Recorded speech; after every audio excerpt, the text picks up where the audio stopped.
Hey everybody, oh there's the thing. Hey everybody, you're watching Ballerina Badass. My name is Georgia Reed. So I created the first back exercises stretching flexibility video and I got a fantastic message from somebody on YouTube. This message comes from Emily Halpert Cole. Emily, I want to thank you for this message. I think it is really intelligent and helpful advice, and that's why I want to share it with everybody here, so I hope you don't mind.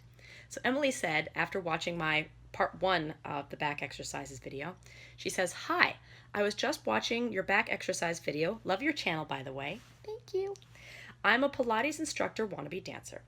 I noticed that for some of the poses you break the alignment of your cervical spine, aka your neck.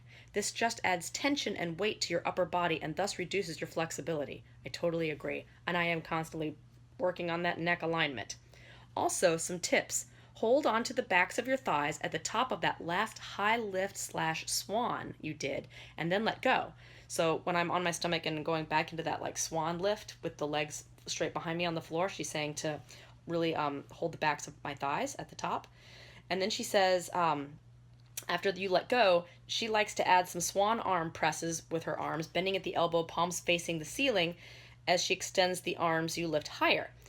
And she says, this really helps me get higher, at least. Make sure that those lower abs are on, though. They are so key for back flexibility.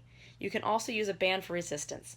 The Pilates yoga exercise called rocking also helps. The one where you hold the tops of your feet sort of like a wheel on your belly. I love that exercise. I wish I'd thought of to put that one in because I do like doing that one. And she says, since in order to rock, you really need both abdominal and back strength. I like to do it on the reformer Pilates machine. Love Pilates machines and reformers. Oh my gosh. That's on the wish list, people, right? Doesn't everybody want a reformer in their house? Emily goes on to say, you can easily use 2 TheraBands attached to something solid to do this exercise as well. Last little things I like to think about, especially with thoracic mobility, is my shoulder girdle. You can feel this juicy stretch engagement when you think of simultaneously opening the front of the rib cage up and away while the shoulder blades reach downwards and upwards, reaching all the way towards and into the front of your body, so that you are creating this circular curve from the top of your head through to the last thoracic vertebra, T12. Always being sure that your neck is long and that it is following the natural curve of the spine, of course. Okay, that got really technical, and I don't quite get it, Emily, but I'm going to do more research to figure out what you're saying. Hopefully all my followers here watching, you all get what she's saying, but it sounds really smart and very on point. Again, that makes me want to go back to doing even more thorough research on body structure and bone structure and alignment and see how this all applies. So she says, I hope this helps. I love working my back, but I also have more of a lordotic curve in my lumbar, so back mobility comes more easily. Okay, so now I got to figure out what lordotic means. Let's find out really quick. I know, right? We want to get on with the video, but seriously, lordotic curve. The term lordosis refers to the normal inward lordotic curvature of the lumbar and cervical regions of the spine. So I guess she has a more curvy spine and it's easier for her.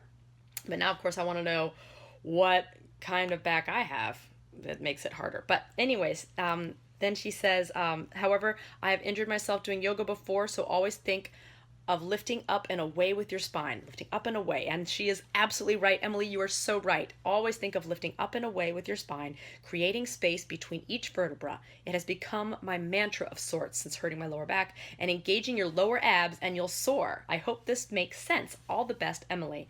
Yes, thank you for sharing that, Emily. Okay, back to our previously scheduled video. I know this is a little shaky. Okay. This time I thought I would do it with video because I felt like doing it, so we'll see. All right, so this first exercise, I love this. I am really thinking about, my legs are staying parallel and I'm really trying to reach out and away through my legs. And so I feel like I'm getting a stretch actually through my back. And so it's going through and up as I slowly lift my legs up, and I'm trying to keep both of my hip bones on the floor as I do this. So if my hip bones start to come up, I know I've gone too high. So that feels really good right there. And actually, yeah, I love to sort of let my toes stretch out, and then I'll also rotate my legs gently into turned out and turn back in and flex my foot. I like to play with that. All those different positions sort of help me, I don't know, like let go of extraneous muscles that I don't need for these exercises and then focus on using only the ones that I really need, those really deep rotator muscles that are like way down in your booty and underneath and all that fun stuff. So now I'm going to push up. There's that swan move again, right? So keeping that neck, as you can see here, I am breaking my neckline a little bit, but I want to continue to work on lengthening that. Ooh, am I going to do a little bit of the wheelie thing? No, I guess I'm just going to stretch my, I don't remember what I did. That's terrible. Oh, there it is. Okay, so that's kind of like that wheel thing that Emily was talking about earlier. Love that. Gosh, I look pretty tense in this one. Maybe again, it's the neck thing, but this is great because it is using back strength, the back muscles and the stomach muscles to do it. And I try to be really gentle with myself. I'm sure there are videos of girls doing this with literally their legs are over their faces as they're doing it because they're incredible. I am not there yet. And then, of course, I love, as you all know from the first video, to push back into child's pose. Child's pose is just everything for me. And sometimes I'll do child's pose with my knees apart and everything still in line, hips, knees, feet, and shins. Or I'll do it with the knees together. It gives a different kind of feeling. So this, I'm sort of doing a, what would you call this? Like a different version of cat-cow. I like to take that cat-cow exercise earlier where you just flex your spine and then arch it. I love to do it round like that, and it gets, I don't know, it's just more stretchy. This, I love to do this with my hands. Okay, I get a lot of tension. I don't know if you guys get this, but I'll get tension up here in my arms. And so when I stretch my hands out like that, and I see myself doing a little bit too much hyperextension here. You gotta be careful about that. But it really helps relieve a lot of tension in my arms. And then for this one, as you can see, oh, my arms are so hyperextended. Bad, Georgia. Bad, bad girl. But if you bend your elbows in that position with the wrist going backwards, you actually get an even deeper stretch, you guys. So try it with your elbows bending a bit. It feels really good. I love it. I actually feel stretch in my fingers when I do that. And I love to shake it out. Yep, shake it out. I'm not singing Shake It Off. I'm not. Okay, back on my back again. This is just, your basic like Pilates thing, right? Just working on pelvic alignment. And I recently was working with my Pilates coach. She's amazing.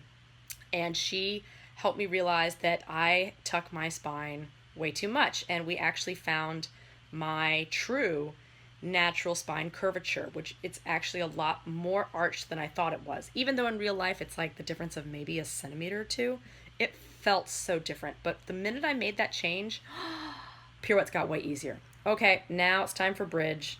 And I think a second ago I was doing a couple of those things called tummy vaders where you push your hips all the way up in the air. Those feel good. But this I love. The bridge I love.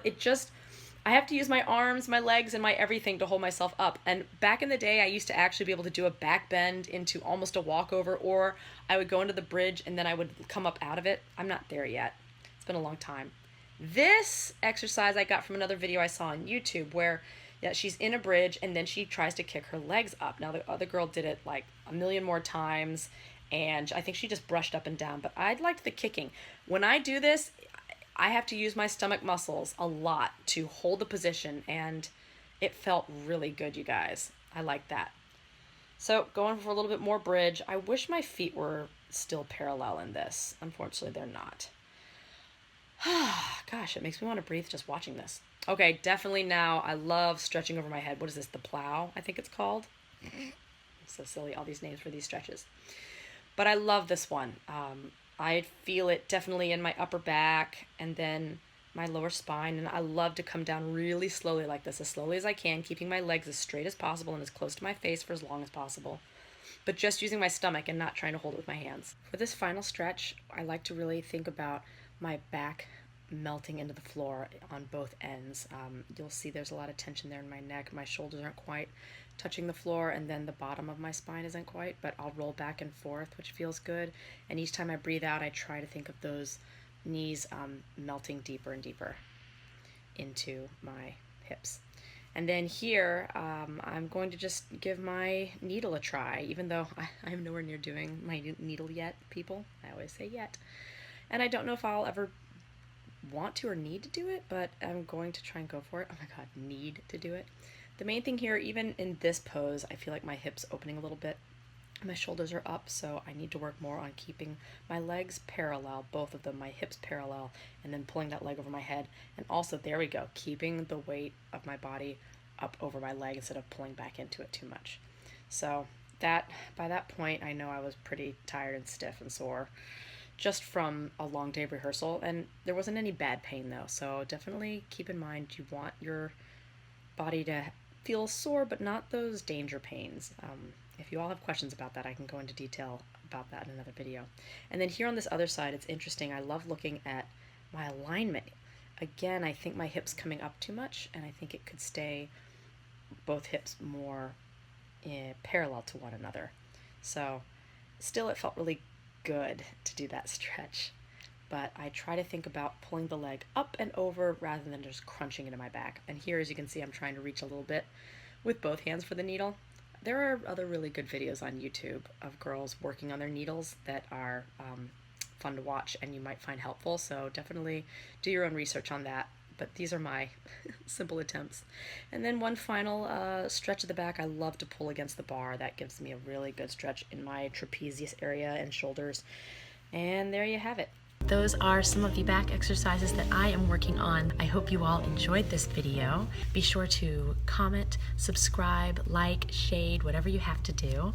I really appreciate it. If you are enjoying this video and other videos that I am making, hit that donate button on the top right corner of my channel homepage and put whatever you want towards it. I really appreciate it. It helps me keep on making these videos for you guys faster and faster. My name is Georgia Reed. You're watching Ballerina Badass.